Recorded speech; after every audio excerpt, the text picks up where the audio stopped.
Miss, sorry to point at you. Danielle Hermitsky, 17 Crestmont. I'm sorry, I didn't hear your name again. Uh, Can I have your name again? I'm sorry.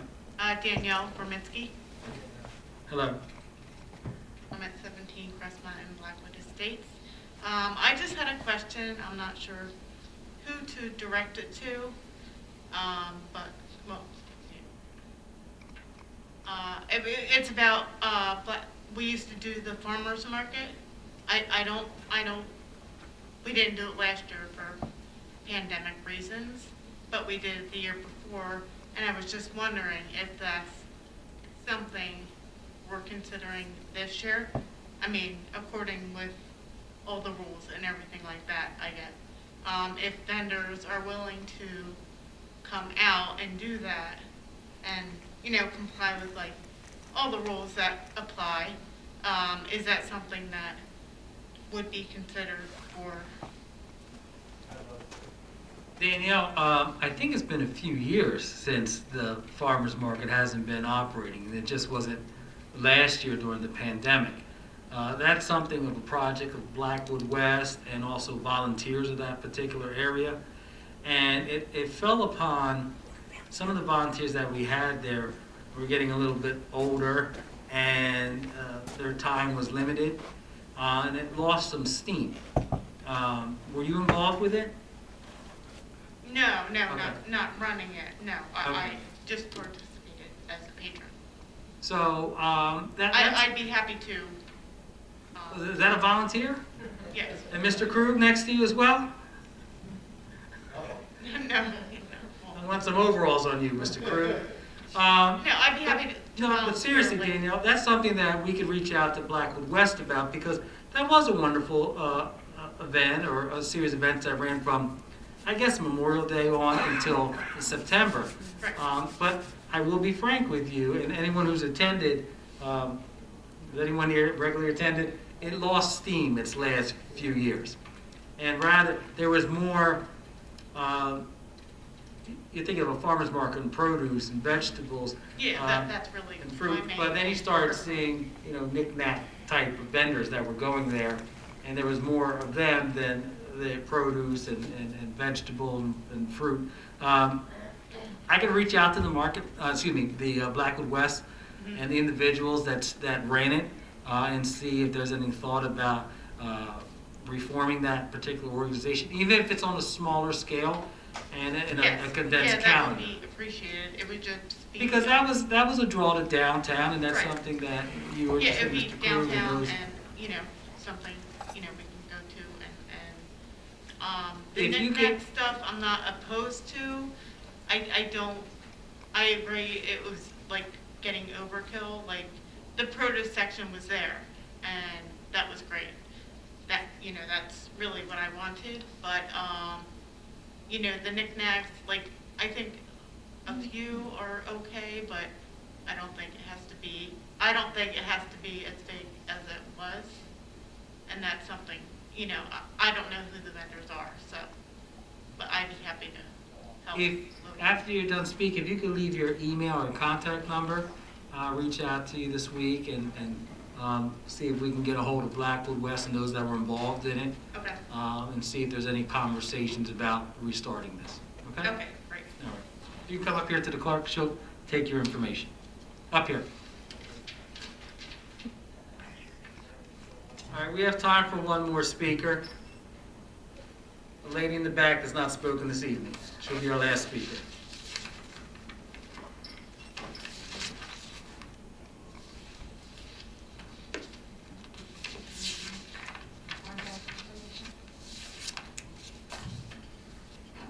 Good evening, Elizabeth Dugan Blenheim. Hi, Elizabeth. Good to see you again. I know that you removed some resolutions and ordinances. Was the one about appointing the new person to the Housing Authority in the agenda?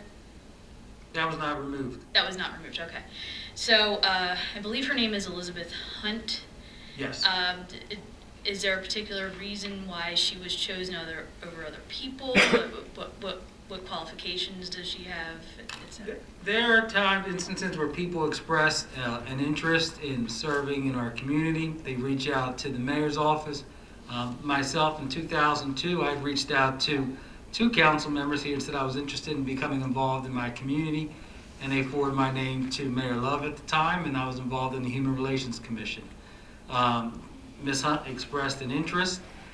She has a master's in public administration from Rutgers University and has been involved with organizations there, lives in our community, and has an interest in the housing authority. Okay. Regarding the budget, the timing of the budget, do you know why it's passed in April? It feels like it's a little late. Normally, and I'll tag in Mr. Cars, normally we have approved the budget at the first meeting in April. Last year was delayed. Mr. Cars, reasoning for this year? Yes, so the state of New Jersey set the date for introduction as March 31st for Right, the thank you.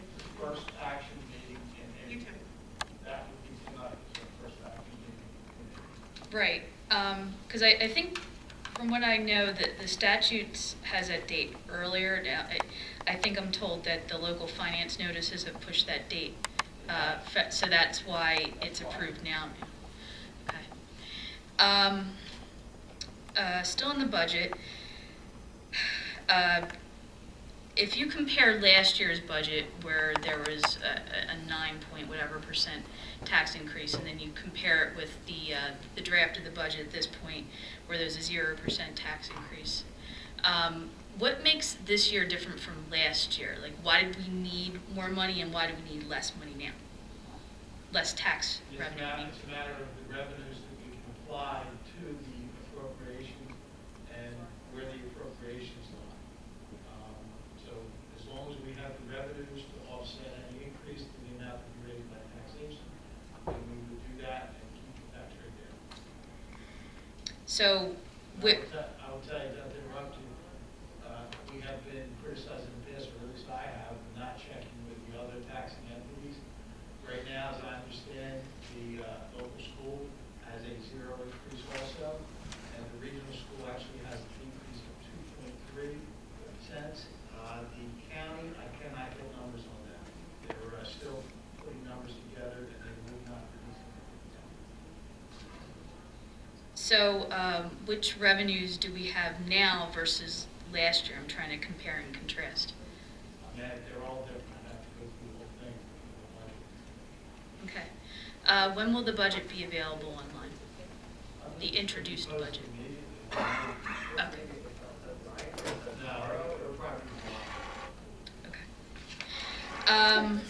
There was a resolution passed regarding the methodology in preparing the miscellaneous revenues in the budget by taking a 3-year average. Did council notice that a couple of those numbers were either, okay, if you take the 2020 column, that some of the numbers were 0 or close to 0, thereby skewing a 3-year average? I went by the average that was there. I did see those numbers, yes. I'm just thinking that maybe a better thing to do so that it's probably closer to reality would be maybe taking, because like the 2020 budget was probably 0 because there were activities that didn't happen. Like the one that I'm thinking of is the pool fees or whatever. So that was a 0. That was a 0. So I don't know why you would include that as in a 3-year average and then say, okay, this is what we predict that the pool fees will be this year. Yes. We are planning to open the pool. We're planning to open the pool. We're planning to reduce the membership from, I believe, 200 to 150 pounds. And we have done it. We're going to be doing it under CDC guidelines. So the pool is not going to remain closed. Right, okay, so I'm wondering if instead of using an average, which is kind of like, throwing a dart at a dartboard, if it would be better to say, okay, let's say the number was 70,000, you divide it by, it was 250, and then, the number this year should be whatever, divided by the same number divided by We 150. established the 3-year average. In most cases, as I noted, going through the budget, the CFO put in the revenues a little bit lower than what the average is, so we're not maxing out at the average. But this, again, is a methodology that has been passed down from the state of New Jersey Division of Local Government Services, and I recommend to the mayor and council that they embrace it and use it. Okay. Was there a further evaluation rather than just using what the state says is okay?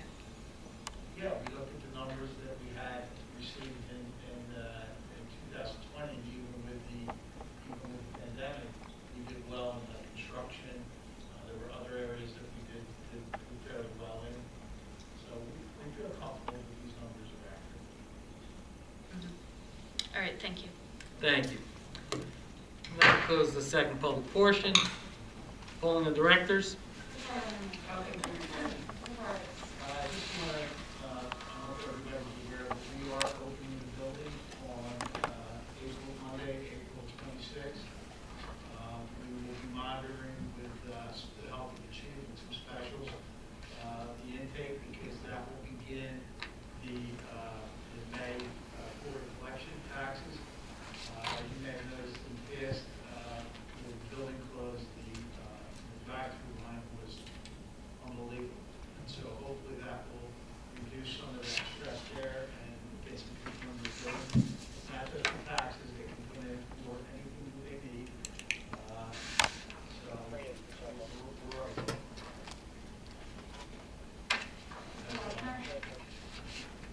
I have nothing to report.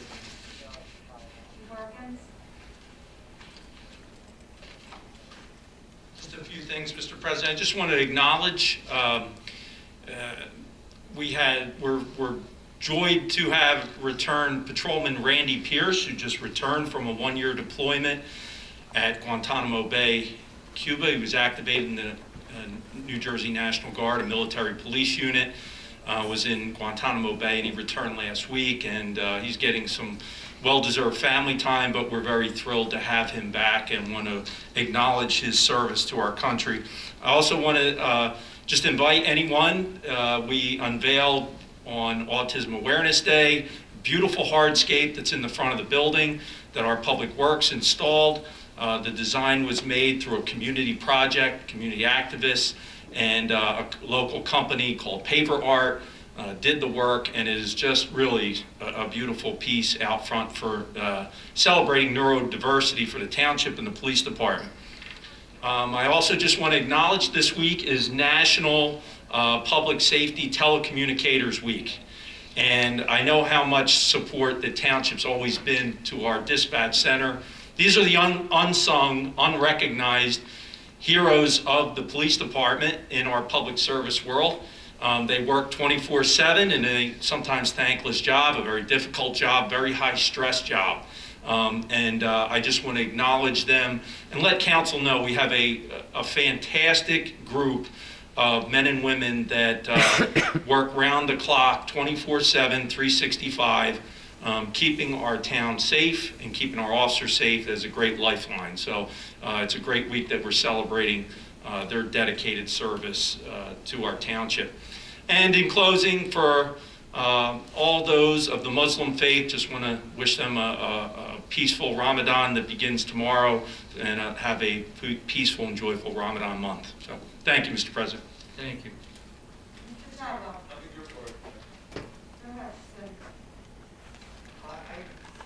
want to say, I think that Gloucester Township is a great town. It's a wonderful place to live, to educate your family. I hear all the time individuals that I speak with inquiring about why is there nothing for sale in Gloucester Township? There are no homes. There's a house on, I think it was Empire recently. I drove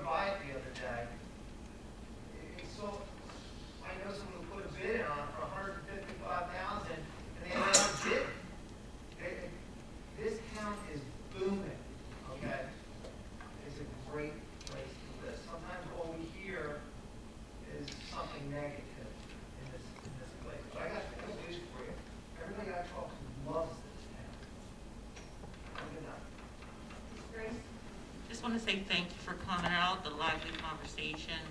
I will follow up again with the Housing Authority. But thank you again for coming out, and have a great night. Safe travels. I want to say good luck to all our local little leagues and baseball teams in town. And it pains me, but unfortunately we will not be having Field of Dreams this spring season. Unfortunately, with our players having morbidities, it's just unfair to put them in a position or a predicament that could be detrimental. As you know, they majority of them do need assistance at the plate. And as the vaccination ramps up, we'll be much safer, hopefully in the fall, to look to do something in the fall. If not, we're looking forward to 2022. Thank you, and everyone have a great night. Mrs. Faust, I'd like to thank everyone for coming out. Have safe travels home.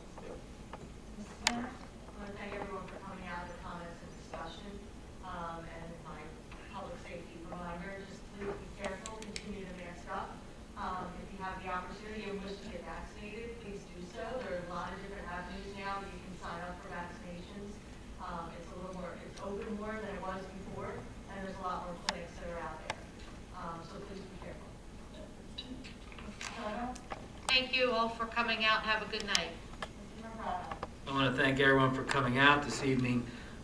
2 Saturdays ago, we celebrated the grand opening of the Breakfast Nook on Berlin Cross Keys Road. And that business, part owner, is a product of our school district here, a product of Gloucester Township Baseball, and is part owner and chef of the Breakfast Nook, Alex Domzowski. And so Mignon and I shared a sloppy breakfast sandwich over there in Greece, and it was wonderful. And so we look forward to their continued success there on Berlin Cross Keys Road. In addition, Councilman Trotto and Vice President Trotto attended the re-grand opening of Dunkin' Donuts, Dunkin', the rebranding of it, the Donuts Bar South, in the Glendora section of our town, which serves as the gateway to our community. This past weekend, we also had the opportunity to attend the opening of Gloucester Township's baseball season. As you well know, we have 4 different baseball leagues in our community: Ariel, Glendora, Blackwood Kiwanis, and GT Baseball. GT Baseball had their opening night on this past Friday. We have over 500 children there.